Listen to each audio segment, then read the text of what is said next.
Приветствуем наших подписчиков и гостей нашего канала. Друзья, мы вас всех приветствуем в изобилии и достатке. Сегодня в этом видео мы с вами уделим внимание народным приметам, традициям и обрядам на 8 июля. Поговорим о церковном празднике, поговорим о народном празднике, а также поговорим о том, что можно и чего категорически нельзя делать в этот день. Итак, друзья, давайте далее все более подробно. 8 июля в православном календаре отмечается День святых Петра и Февронии Муромских. Эти святые считаются покровителями брачных уз и семейного благополучия. История их жизни, любви и верности вдохновляет и по сей день, напоминая о важности любви, преданности и верности в семейных отношениях.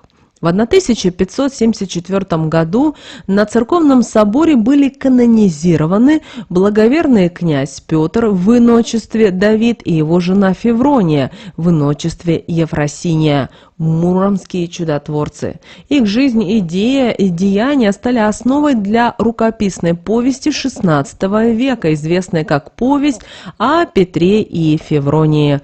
Автором повести является известный публицист того времени Ермолай Еразм. Согласно преданию, Петр был сыном муромского князя Юрия Владимировича. За пару лет до вступления на престол он заболел проказой, неизлечимой болезнью, которую не могли вылечить ни знахари, ни лекари. Когда молодой князь уже отчаялся, ему приснился сон о девушке по имени Феврония, проживающей в Рязанской губернии, которая могла его излечить. Феврония действительно смогла избавить Петра от проказы, но потребовала в качестве платы, чтобы тот взял ее в жены. Петр, будучи сыном князя, не захотел жениться на простой крестьянке и не сдержал обещания. Болезнь вернулась с новой силой, и Петр вновь обратился к Февронии за помощью. Она снова исцелила его, на этот раз Петр сдержал обещание и женился на ней. В Муроме бояре не могли смириться с происхождением избранницы будущего князя и поставили Петра перед выбором: престол или супруга. Петр выбрал Февронию и покинул город вместе с ней. Однако вскоре бояре одумались и позвали их обратно. Петр и Феврония вернулись в Муром, где жили душа в душу, став символом вечной любви и верности. Состарившись, супруги ушли в монастырь, где остаток жизни провели в молитвах, прося Господа Бога даровать им смерть в один день. Предание гласит, что они умерли 8 июля 1228 года. Последней их просьбой было похоронить в одном гробу, но воля усопших не была исполнена. Однако дважды после этого их тела чудесным образом оказывались в одном гробу. День Петра и Февронии является символом семейной верности и любви. В этот день православные христиане вспоминают святых, молятся им о благополучии и в браке, и в семейной жизни. Петр и Феврония стали образцом для подражания, а их история напоминает о важности любви, взаимоуважения и преданности в семейных отношениях.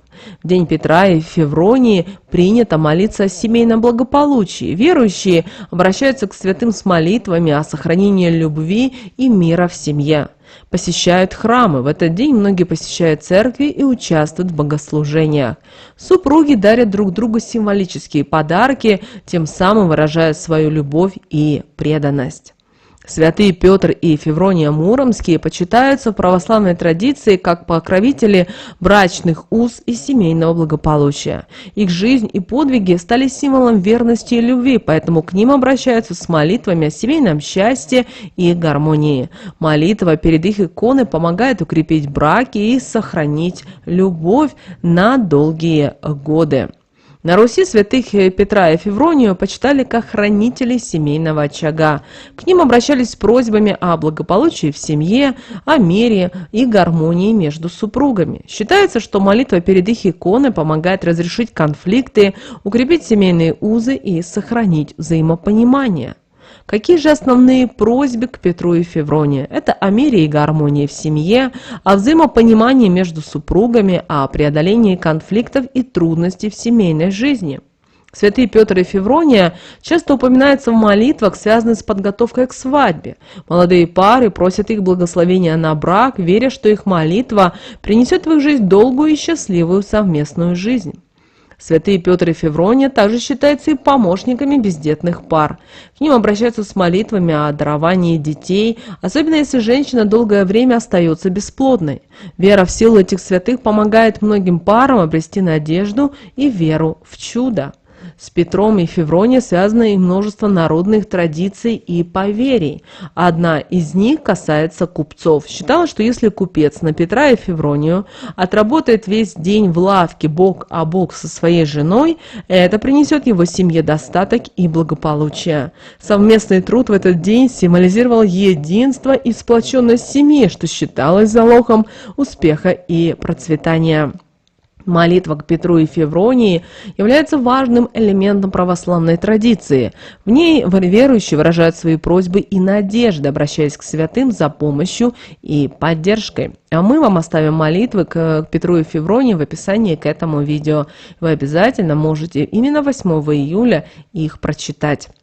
8 июля в народном календаре считался особенным днем, посвященным святым Петру и Февронию, покровителям брачных уз и семейного благополучия. Этот день, также известный как Феврония-Русальница, обладала множеством традиций и обрядов, которые символизировали любовь, верность и защиту от нечистых сил. Петр и Феврония Муромские считаются символами сильной и верной любви. Их история о том, как князь Петр, страдая от неизлечимой болезни, нашел исцеление и любовь в лице простой девушки Февронии, стала олицетворением идеала семейных отношений. В день Петра и Февронии на Руси было принято устраивать помолвку. Парень и девушка обменивались кольцами и клялись верностью друг другу.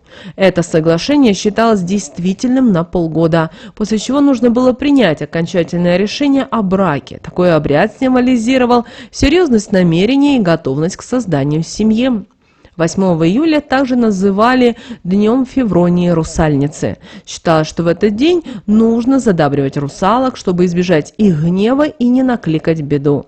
Для этого люди отправлялись на мост, расположенный над рекой, и кидали вниз красную ленту, специально купленную для этой цели. При этом говорили такие слова: «Красавица речная, подарок получи, а меня к себе не тяни». Далее уходили, не оглядываясь и ни с кем по дороге не здороваясь, чтобы не нарушить обряд. В день Петра и Февронии устраивались вечерние застолья, несмотря на Петровский пост. На столе были постные блюда, и собиралась обязательно вся семья. Главными на этом празднике были самые пожилые члены семьи, основатели рода. Они первыми приступали к трапезе, после чего остальные ели уже по старшинству.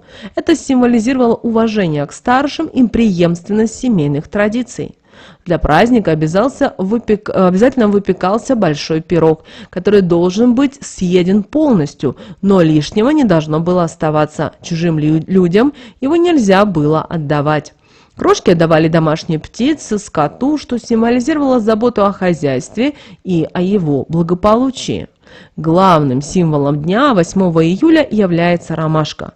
Влюбленные дарили друг другу по цветку. Мужчины вставляли ромашку в петлицу рубахи, а женщины украшали ею свою косу. Вечером эти цветы заваривали в чай, который выпивала только любящая пара, веря в то, что это укрепит их отношения. На Петра и Февронию проводились различные ритуалы, читались магические слова, изготавливались талисманы, обереги и амулеты, которые оберегали семейное благополучие, и эти действия были направлены на привлечение любви, укрепление семейных уз и защиту от злых сил. В этот день читались магические слова, чтобы укрепить любовь и верность в паре. Наши предки изготавливали амулеты и обереги, которые должны были защитить семью и принести благополучие. Проводились обряды, направленные на привлечение счастья и удачи в дом. Одной из важных традиций Дня Петра и Февронии являлось посещение храма. Верующие молились о семейном благополучии, просили у Господа детей и здоровья для своих близких. Особое внимание уделялось молитвам перед иконой святых Петра и Февронии, которые помогают сохранить любовь и гармонию в браке.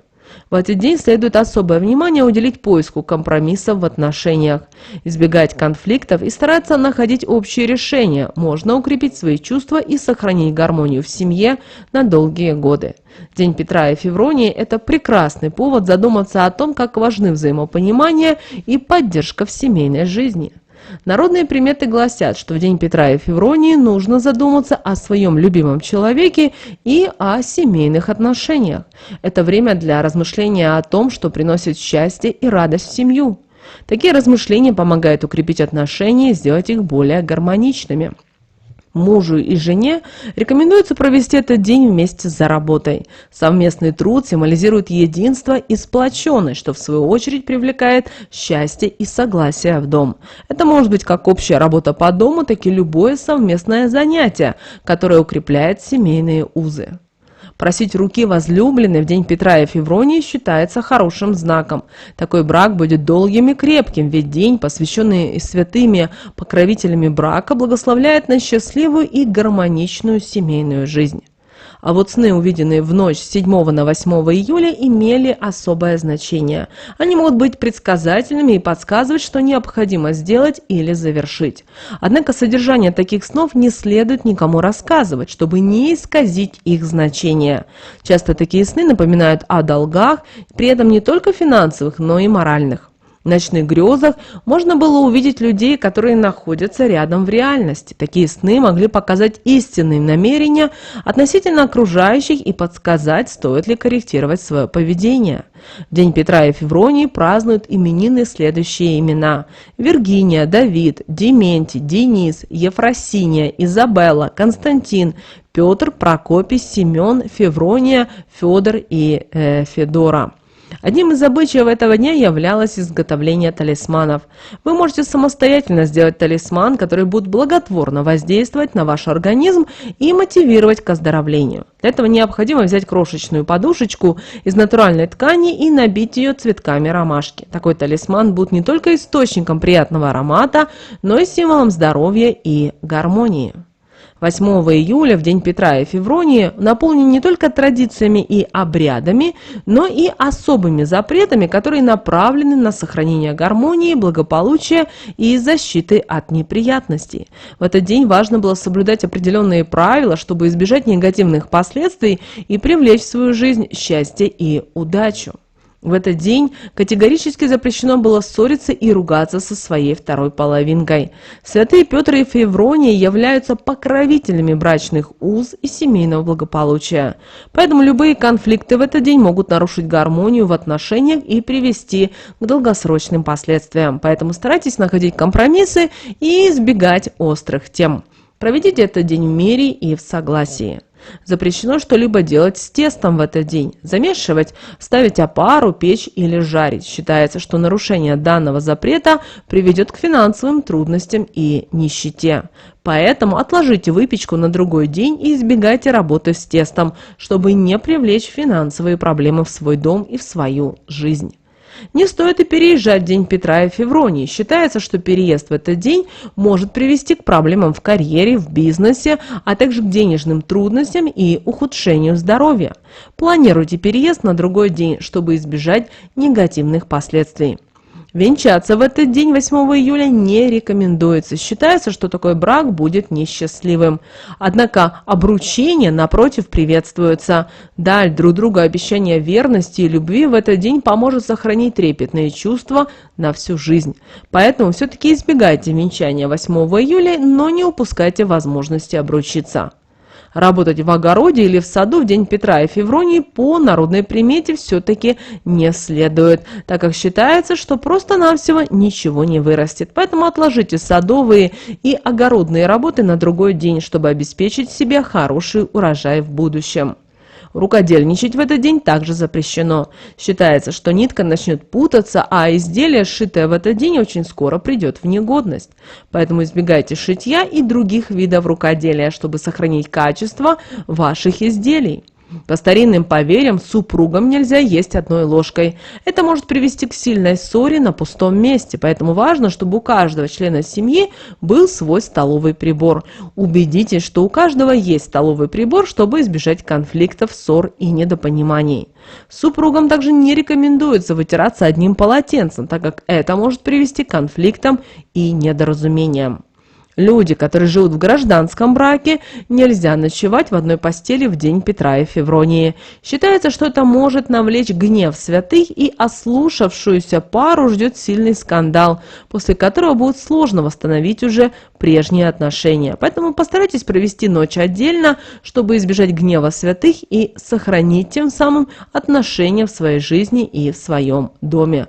Вот такие, друзья, у нас с вами народные приметы, традиции и обряды на 8 июля. Мы надеемся, что наши советы, наши рекомендации вам помогают в жизни. Обязательно подписывайтесь на наш канал, обязательно ставьте лайк этому видео.